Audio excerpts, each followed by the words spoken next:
Lachit is the symbol of valor, sacrifice, and bravery for the Assamese people. Murgat Lachit means I have Lachit's blood running in my veins. So that signifies what Lachit means to the people of Assam. When I wrote this book, many of the comments I got is that thank you for introducing us to Lachit. Still people don't know about Lachit, but now people are coming to know, and that's very inspiring for the Assamese people as well as the whole of India. Ahoms had a beautiful practice of writing chronicles. They would write anything and everything that happened in the court. So those dialogues, they were compiled by one eminent author and they're published in a form of a book. For example, the Brahmaputra Heritage Center, which we have now, was the fort of Lachit Borphukan. So from there, Lachit controlled the Battle of Saraighat. In Ahom system, there is no separate cavalry, there is no separate, elephantry or something like that. Every Assamese was a soldier. Assamese, when people have to say that you're a fraud person, they'll say you're a Borhphukan. The Ahoms belong to the Shan tribe from the southern Myanmar area. Okay. They traveled through the Patkai Hills. They wandered for almost 12 years in the Patkai Hills and they arrived at Khamjan. Welcome to IndiaTodayNE. We are back with another episode of Let's Talk. Much of India remains unaware of the valor and greatness of Ahom leaders. So today, to celebrate one of such Mahaveers of Assam, we have invited a renowned author, Nilutpal Gohain, on our studio to shed some light on the life of Lachit Borphukan on the occasion of Lachit Diwas. Mr. Nilutpal Gohain is the author of a book named The Legend of Lachit Borphukan. Welcome to our show. Thank you for inviting me. Okay, so Mr. Gohain, tell us something about Lachit Borphukan to our national audience. Okay. Lachit Borphukan was the general of the Ahom army that defeated the Mughals in the last, or I'd say the decisive Battle of Saraighat. So in a way, Lachit is the symbol of valor, sacrifice, and bravery for the Assamese people. We Assamese, to dignify our valor or bravery, we would say Murgat Lachit means I have Lachit's blood running in my veins. So that signifies what Lachit means to the people of Assam. And recently the government of India has taken initiatives to introduce Lachit to the mainstream India, I'd say. Yes. And people, when I wrote this book, many of the comments I got is that thank you for introducing us to Lachit. So it's been, almost 400 years since that happening, and still people don't know about Lachit. But now people are coming to know, and that's very inspiring for the Assamese people as well as the whole of India. Yeah. So actually, in the year 2022, if I'm not wrong, even our Prime Minister Narendra Modi, he paid tribute to Lachit Borphukan in the national capital. So it is kind of a way, I guess, like our national leaders promoting our regional leaders. Exactly. Right? Yeah. So what was your inspiration to write the book on? I'd say the book happened by chance. Okay. I'm basically an author who writes horror stuff, dark stuff. Yes. Thrillers, horrors, and all those kind of stuff. So I work as a Deputy Registrar of Cooperative Societies for the government of Assam. So for some official work, I was traveling from Guwahati to Uttar Guwahati. Okay. So on the way, I was traveling to the bypass. On the way, I saw a board which said Lachit Gaur English Medium School. I waited there and I searched for a gaur. Gaur in Assamese means a rampart. Right. Okay. A rampart or a raised ground. The gaurs were erected in those days to stop the enemy from crossing over. They were high mud ramparts, I'd say. So I waited there and searched for a gaur. There was nothing. It was all flat land and the school was there. It kept me thinking because, in history we read that there was a fort in Pan Bajar, there were forts in Uttar Guwahati, but none of it remains. So I thought, why not document it in the form of a book? and keep it, preserve it. So that was the main idea of doing it.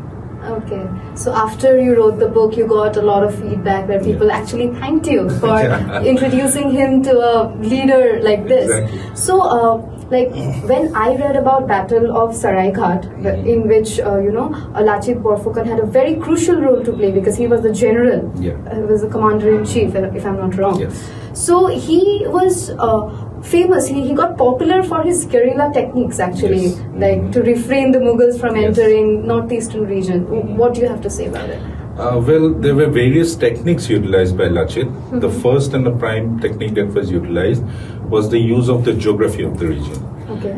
If you travel through the Brahmaputra, you'll see that both the banks of the Brahmaputra are like impregnable walls. There are high hillocks, hills, and then in those days, the places where there were no hillocks, it was plain land, they built ramparts, as I said before. And they made it in such a way that the enemy can only enter through the river route. Okay. And in that way, the person who is sitting on the top of that hillock or hill will have a clean access to the person traveling through the water. And in Lachit's words, it felt like fighting from your own home. So that was one thing. Second, as you said, guerrilla techniques. There were specially trained soldiers called Chor Bachas. Okay. So these soldiers would attack the Mughal I'd say camps at night, and they would steal their ammunitions, their weapons and all those things. And the third technique, and the most important technique that was decisive during the Battle of Saraighat, was making an impromptu bridge on the river. See, if you're fighting a naval battle, both the parties have limited ammunition in their ships or the boats. But if there's a way one can find out that the ammunition comes without any interruption, then the party which is doing it will definitely have an upper edge. So what he did, while fighting, they made a bridge on the river. It's like lining up the boats one against the other so that the boats line up across the whole breadth of the river, Brahmaputra, and it created a bridge with the boats, and that way the ammunition kept coming inside and there was no such idea for the Mughals. So the techniques were quite strategical, and at that point in time he thought of everything, and it was so good. So so when you were about to write the book, I'm sure you must have done a lot of research, right? So at that point in time, did you come across certain facts which you think, like, you haven't written in your book, but now you would like to share with us, something which is like interesting about Lachit Borphukan? See, most of the facts I have tried to incorporate in the book. The main idea behind the book was to let the people know everything about Lachit. I've started right from his birth till his death. So I have covered almost everything. But there are some aspects, for example, there would be some incident which have happened somewhere in Gorgaon, the capital, and Lachit was here, that would have impacted him. Such incidents maybe I have omitted, but to my knowledge I haven't. So I don't think if people read my book, they'll come to know everything about Lachit. Okay, so did you face any challenge because since a lot of information, like since Lachit Borphukan is a regional leader, like somewhere in northeast, and people mostly they know about Maharana Pratap, Rani Lakshmi Bai, and there's a lot of information documented about these leaders. So did you find any challenges in gathering information about him? Well, when I first started writing about the book, I knew two facts about Lachit. First, he defeated the Mughals in the Battle of Saraighat, and second, he shivered his uncle's head and said, "Dekhot koi mumai dangor no." Can you please narrate the story in a broader manner so that the preparation was going on for the advent of the Mughals. and everyone was preparing. As I said, they were building ramparts in the flat places. So while building one rampart in Uttar Guwahati, it was just half done, and Lachit went there. His uncle was in charge of building that rampart. So Lachit said that by tomorrow morning you have to finish this work. So Lachit came back. When he went the next day morning, he saw that it was not even touched and everyone was sleeping. So he called his uncle and he said, why you have not completed? He said, no, I'll complete it. Wait, there is time. And Lachit got very enraged. He unleashed his sword, and it's called hangdang in Assamese, and he shivered his uncle's head. And then he said, my uncle is not bigger than my country. So that's what, that's patriotic. So yes, I knew only these two facts. Then, as I said before, I encountered in that school, and I thought of preserving the idea. So first I went to Wikipedia, I read about him, and that it got me intrigued. I started searching for more books. There's one book by Surya Kumar Bhuiya called The Life of Lachit Borphukan, Life and Times of Lachit Borphukan. That led to another book, The Life and Times of Aton Bura Gohain, the Bura Gohain during those times. Then during my preparation for civil services, I've read a lot of Assam history. So everything merged together, and I could prepare one beautiful story out of that. But the main thing that was missing was the social fabric during those times. How the people behaved, how they wore their clothes, what are the customary beliefs and all those things. So I went to one of the very eminent professors of history in Assam, Dr. Rajan Saikia. I asked sir, give me something for that. And he gave me two books. One, Saraighat or Hubosoni. That means the dialogues of Saraighat. So in that book, all the dialogues, right from the days of Sukafa to the last Ahom king, all the dialogues. All the dialogues, like how were they documented? Like, See, Ahoms had a beautiful, practice of writing chronicles. Okay. So they would write anything and everything that happened in the court. Okay. So those dialogues, they were compiled by one eminent author, and that was published in a form of book. So that book helped me a lot in giving the authentic dialogues that actually happened in the courtroom. Okay. And secondly, there was one book called Ahom. In that book, the whole social fabric and all those things were properly, beautifully explained. What were the punishments, how the palace looked like, and all those things. So that helped me a lot in, visualizing that time and the era. And thirdly, I visited some of the places in the North Bank as well as in the South Bank. For example, the Brahmaputra Heritage Center, which we have now, was the fort of Lachit Borphukan. Oh, okay. So from there, Lachit controlled the Battle of Saraighat. Okay. So there are some special places here. I went there, I stood there, and I tried to visualize how the whole thing would have been in those times. Like, did you go to Lachit Ghat here? Like, yeah, I went there in North Bank. There's a Agyathuri Park there. I went there, and there's a battle called Itakuli Battle. Yeah, that is mentioned in the book. The exact place is not mentioned as of now, but I could visualize one open area where the battle could have happened. So that helped me a lot. It was suggestion again from Dr. Rajan Saikia that you go and visit the places. So you have come across people who have helped you with every step in order to bring out that beautiful book that we have now available. Okay. So what do you think, like today's youth, right? What sort of skills? No, not skills. What sort of things that they can, like what are the things that they can be inspired from Mr. Lachit Borphukan, like in today's time?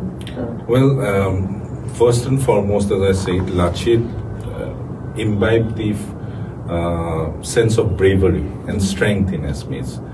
So that is one thing we Assamese need a lot. because you know, we belong to a place which is I'd say connected through a small opening called the Chicken Neck to the mainland India. So at times we see events or mishappenings happening in the mainstream India, the racists. So something which gives them the courage to stand for themselves. Secondly, Lachit was a very strategic person. Strategic, I'd say, because as I said before, the strategies he had taken up, and even during the attacks, at what time they will attack, how they will attack, all those things were properly meticulated, properly calculated. And third thing, he listened to his superiors also. See, as a leader, you cannot be always assertive. You have to take suggestions and bring out the best decision that is possible. So there were characters like Nilutpal Gohain, Swargadeo Joydwaj Singh, Chakradhar Singh. Those characters influenced his decisions, and even some subordinates like Borhphukan was there. There were various other subordinates who would give him suggestions and he would act accordingly. So a leader signifies that a true leader, how a true leader should be, that is clearly visible in Lachit. So I'd say these three qualities, and yes, the love for the motherland. Yes, true. Anytime. Okay. I have one more question. So the techniques, the war techniques that he followed that time, that he executed, so do you think those techniques were too modern for that time? And other leaders from other geographical areas, be it west, south, like they were inspired, or the kind of techniques that they followed and the kind of techniques that our leader followed here in Northeast. Okay. There was a difference, and too modern. Like, what would you? Well, it all depends on the I'd first say geography of the area, because geography as well as how the person is trained. In Ahom system, there is no military as such. There is no separate cavalry. There is no separate elephantry or something like that. Every Assamese was a soldier. There was a system called pike system. So during peace times, four pikes means every Assamese was a pike.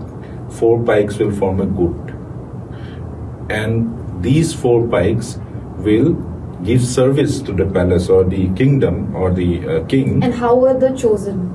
Everyone has to give service. Okay, every household. Like every household. Okay. Every male person will have to give service. Okay.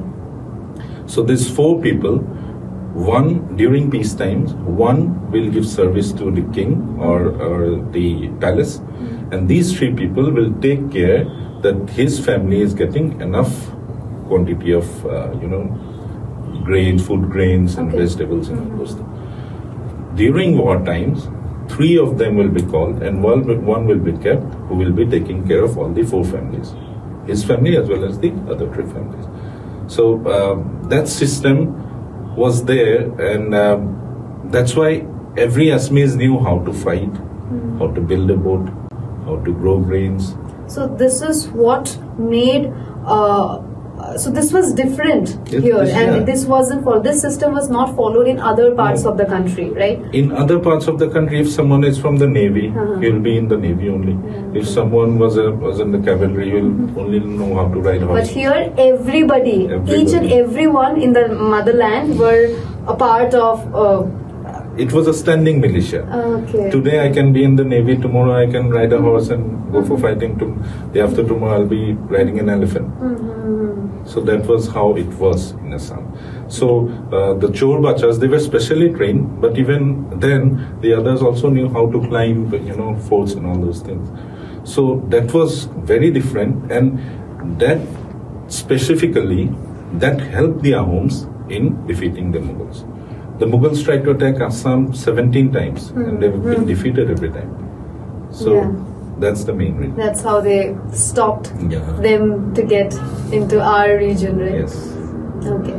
So, how do you think, like, we, the people of Northeast, can, help promote or help, educate the larger mass to about Lachit Borphukan? Like, are we doing enough, or there are more initiatives that we can do? Well, that's every time when I go to interviews, I get this question, and it pains me while I answer it, because we are not doing enough even for Assam history. See, Assam history is very vast. Right from the mythological period, where we have Mohiranga, Danava, and all those places, all those kingdoms, Danava kingdom, Lecha kingdom, all those kingdoms. From there we had a beautiful Burman dynasty, which was a very flourishing dynasty during those days.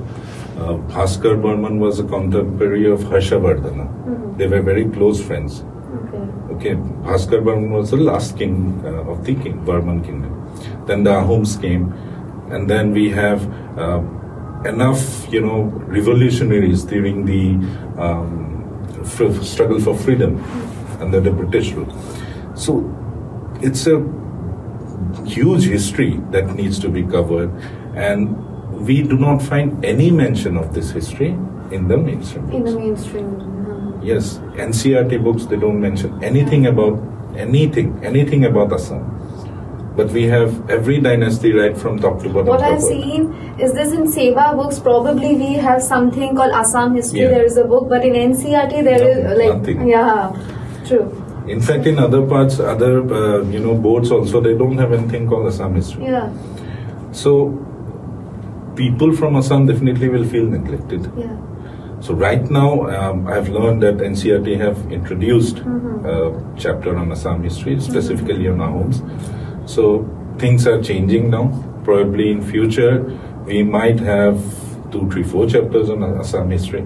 Because if you see, in ancient history, we find mention of Gupta period, then Maurya period, then even South Indian dynasties like Chalukyas, Pandyas, Cholas, all those, all these find a mention. But why not Ahom dynasty, or for that matter, Burman dynasty? I think it's we, the people of this region, who are lacking probably that. We should promote our heroes. We should promote it more. I've made a baby step there. Other people are also there who can do it.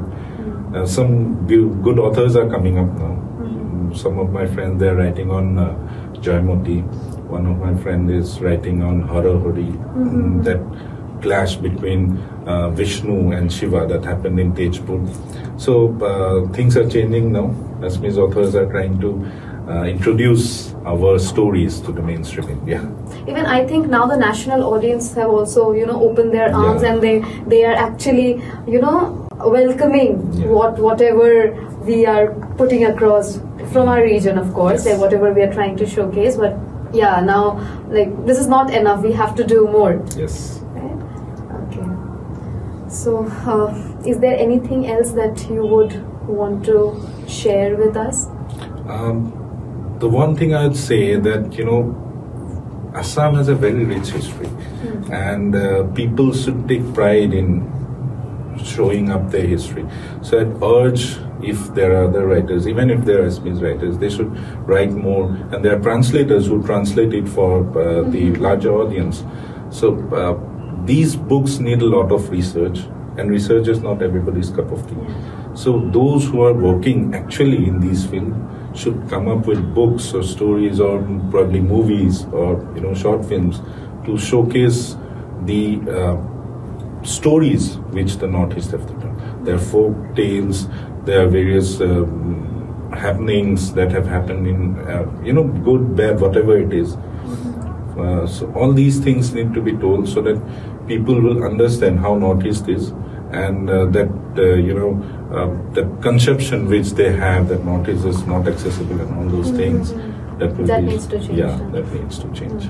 So, do you think there are enough resources available here for us to, bring it forth to the wider audience, or they were destroyed, something like that? Or it was always from the beginning that we are neglected? see, from the beginning, it was like Northeast, as I said before, is connected by a small stretch of land called the Chicken Snake. So this part of land was more inclined towards the, I'd say, Southeast India. Okay, those who are from the mainland India, for example, the Mughals or the earlier rulers, they thought this is an inaccessible land. And this land is ruled by, governed or ruled by Daityas and Lechas and all those people. And it's a land of sorcery and black magic. Yes. Okay, so people feared this land then.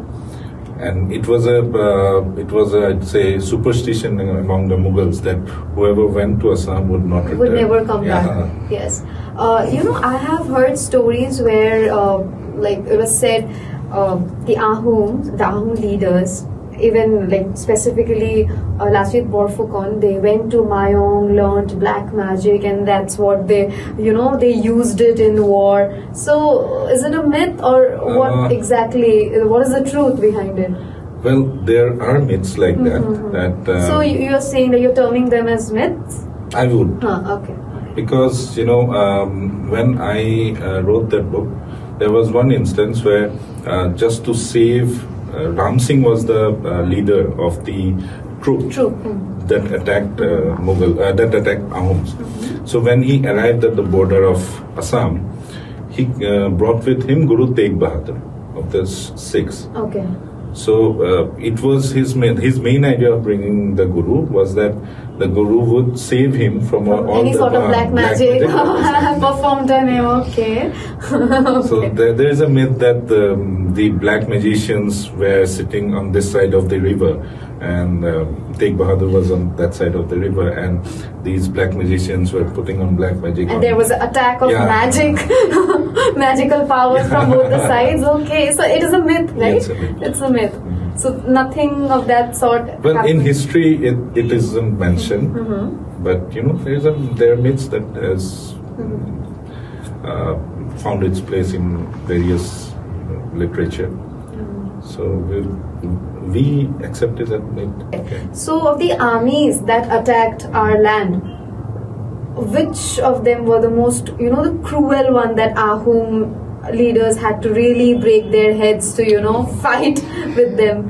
I would say the Mans or the Burmese were the most fearsome, the most cruel. There was a character in the later part of the Assam history. He was called the Borhphukan.